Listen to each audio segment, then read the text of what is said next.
भारत में एक उभरते हुए कंपनी है जो कि बायो फर्टिलाइज़र बनाती है, यानी कि जो हमारी जितनी भी प्रोडक्ट्स बनती हैं वो सारी बायो लैब में बनती है।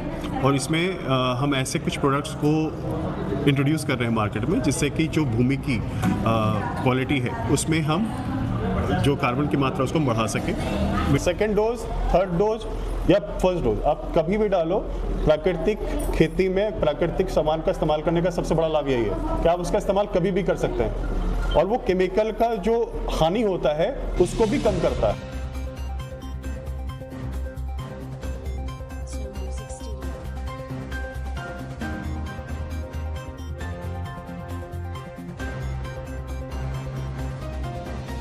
जी नमस्कार, विष्णुगढ़ अपडेट्स में आपका स्वागत है। अभी मैं विष्णुगढ़ क्षेत्र अंतर्गत नवादा में हूँ।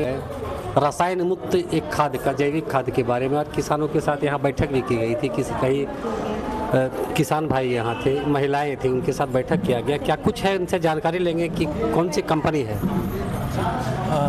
नहीं, हम तो भारतीय कृषि अनुसंधान संस्थान गोड़िया कर्मा यहाँ से आया हूँ। मेरा नाम डॉक्टर कृष्ण प्रकाश, मैं वैज्ञानिक बागवानी का। हमारे द्वारा, संस्थान के द्वारा, चूँकि आप लोग जानते हैं यहाँ गोड़िया कर्मा में एक भारत सरकार की संस्था खुली है, तो उसी संस्था के माध्यम से अनुसूचित जाति और जनजाति के लिए मुफ्त में बीज वितरण की योजना होती है। तो हम लोग मुफ्त में बीज सैंपल के रूप में, डेमोन्स्ट्रेशन के रूप में किसानों को मुफ्त में बीज देते हैं, जिसमें इस साल भी, पिछले साल खरीफ सीजन में भी दिया गया और अभी के रबी सीजन में गेहूं, सरसों, चना, मसूर और सब्जी की विभिन्न तरह की बीज देते हैं। तो उसके साथ साथ हम लोग प्रशिक्षण भी देते हैं। तो हमारे यहाँ भी बहुत से विषय में प्रशिक्षण होता है। तो उसमें एक मुख्य है कि जैविक खेती को प्रमोट करना, जो कि भारत सरकार के द्वारा भी प्रमोट किया जा रहा है, प्लस ये प्राकृतिक खेती को प्रमोट किया जा रहा है आज के समय में। तो उसी के तहत हम लोग प्रशिक्षण देते हैं कि केमिकल फ्री कैसे इसको धीरे धीरे करके किसान, छोटे किसान, मझोले किसान जो है, ये कैसे जैविक खेती को अपनाएं धीरे धीरे करके। तो उसी में जैविक खेती के जितने भी अलग अलग तरह के प्रोडक्ट्स होते हैं या किस तरह का उसका इस्तेमाल करना है, तो उसी में प्रशिक्षण भी दिया गया। और यहाँ पे मेनली वो बीज वितरण का भी दिया गया कि कैसे उनको बीज वितरण करना है और उसके साथ साथ कैसे जैविक खेती को प्रमोट किया जाए, इसके बारे में बताया। सेहत के लिए फायदेमंद, ये सेहत के लिए फायदेमंद होगा। और सबसे बड़ी बात है कि आपकी मिट्टी की उर्वरा शक्ति धीरे धीरे करके आपको ये अच्छी बनेगी। क्योंकि जो देखने में आया है हजारीबाग में और पूरे झारखंड में भी, कि दवा का इस्तेमाल ज़्यादा ही होता है, कुछ ज़्यादा ही केमिकल, रासायनिक खाद का और दवा वगैरह का इस्तेमाल ज़्यादा होता है, जो कि किसी न किसी रूप में हमारे स्वास्थ्य को भी नुकसान पहुंचा रहा है और जो मिट्टी की जो उर्वरा शक्ति है उसको भी ये छीन कर रहा है। तो उसी को धीरे धीरे फर्टिलाइजर की जगह में आप ला रहे हैं। हाँ, तो ये एक बार में नहीं होगा, ये इसमें एक बार में नहीं होगा, ये धीरे धीरे करके होगा। नाम कुछ ब्रांड नेम होगा उसका? ब्रांड नेम नहीं, इसमें बहुत सारे प्रोडक्ट्स होते हैं और ब्रांड्स नेम बता देंगे जो हमारे साथ में आए हुए हैं। ये भी आपको इनके बारे में ज़्यादा अच्छे तरीके से बताएंगे कि इनका कौन सा ये है ब्रांड है और कैसे कैसे इनको इस्तेमाल करना है। हम तो ये ओवरऑल बताते हैं कि जैविक खेती लोगों को अपनाना चाहिए धीरे धीरे करके, चूँकि हजारीबाग में जो संस्थान है तो यहीं से शुरुआत उसको करनी चाहिए। बहुत बहुत धन्यवाद दर्शकों को बताने के लिए। माई वाटिका के मैनेजिंग डायरेक्टर मेरे सामने हैं आशीष कुमार पांडे जी।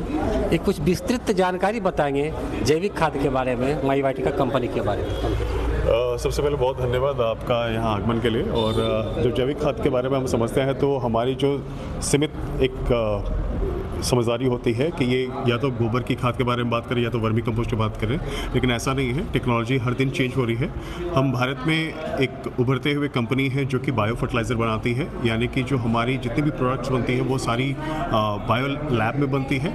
और इसमें हम ऐसे कुछ प्रोडक्ट्स को इंट्रोड्यूस कर रहे हैं मार्केट में, जिससे कि जो भूमि की क्वालिटी है उसमें हम जो कार्बन की मात्रा उसको बढ़ा सकें, मिट्टी को बढ़िया कर सकें। और साथ साथ ही ये भी हमारे यहाँ एक कोशिश है कि हम लोगों को किस तरह से प्रेरित करें कि वो जैविक खेती की तरफ आए और केमिकल का इस्तेमाल जो है वो कम किया जा सके। क्योंकि इस वक्त जो, अगर एक फैक्ट की बात करें तो भारत की जो मिट्टी है वो 1960 के दौरान तकरीबन 4% की थी, जब उसमें हम अगर CN रेशो की बात करें, कार्बन की बात करें, और आज की तारीख में वो 0.3% है, जो कि एक चिंता की विषय है। और इस तरह से सिर्फ ये होता है कि लोग भी चीज़ों को खा रहे हैं तो वो पूरी तरह से सुरक्षित नहीं खा रहे हैं। और आने वाले दिनों में अगर इस तरह से इस चीज़ को स्टॉप नहीं किया गया, बंद नहीं किया गया, तो काफ़ी बीमारियों का और नुकसान जो प्रकृति होगा वो एक अलग एक समस्या हो सकती है। ये जो खाद बताया गया जैविक खाद हो इस क्षेत्र में यानी किसानों को उपलब्ध कैसे किया जाएगा? कंपनी की हम एफपीओ के थ्रू कनेक्ट हैं और जितने भी एफपीओज हैं उनसे हम कनेक्ट हो रहे हैं, उनको हम पूरी विवरण जानकारी दे रहे हैं, उनको ट्रेनिंग दे रहे हैं। साथ साथ में जो किसान भाई हैं उनके लिए भी हमारे पास जो पूरी ट्रेनिंग की जो है हम एक गाइडलाइन बनाते हैं, उनमें हम चाहते हैं कि किसान उस ट्रेनिंग को ले, जिससे कि प्रोडक्ट की जानकारी हो जाने के बाद खुद समझ में आ जाएगा कि उसे किस जगह पर कब इस्तेमाल करना है। और एपीओ के थ्रू हम इसको अभी झारखंड में लेकर आए हैं और आशा है, उम्मीद है कि विष्णुगढ़ एरिया में भी हम इसको अच्छी तरह से फैला पाएंगे। मतलब कब तक उम्मीद यहाँ की? एक हफ्ते से 15 दिन के भीतर हमने इसको टारगेट किया हुआ है कि हम इसको लाएं, क्योंकि हमारी बातचीत काफ़ी पिछले लगभग 1 सालों से चल रही है। यहाँ माई वाटिका का एक ब्रांच रहेगा? हाँ जी, साहब माई वाटिका की ब्रांच ऑलरेडी हजारीबाग में है, चौपारण थाना क्षेत्र में, और दिल्ली में इसका हेड ऑफिस है, गुजरात में हमारी फैक्ट्री है। तो कहा जाए तो एक तरह से अभियान है कि रासायनिक मुक्त कोशिश हमारी यही है कि रासायनिक मुक्त भारत बनाया जाए, और जो चैलेंजेस हैं उस चैलेंजेस को हम उस पर काम कर रहे हैं। हमारे साथ साइंटिस्ट हैं, हमारे साथ रिसर्च स्कॉलर्स हैं जो इस चीज़ पे काम कर रहे हैं। और सबसे बड़ी बात यह है कि अगर आज हम मिट्टी को नहीं बचाते तो शायद फिर कल हम मिट्टी को नहीं बचा पाएंगे, क्योंकि मैंने बताया ना कि 0.3% पे कार्बन की रेशियो जा चुकी है।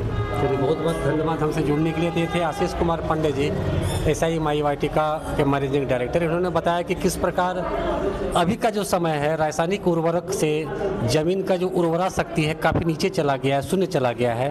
लोगों को चाहिए कि आप जैविक खाद को अपनाएं और ज़मीन का जो उर्वरा शक्ति है उसको बढ़ाएं।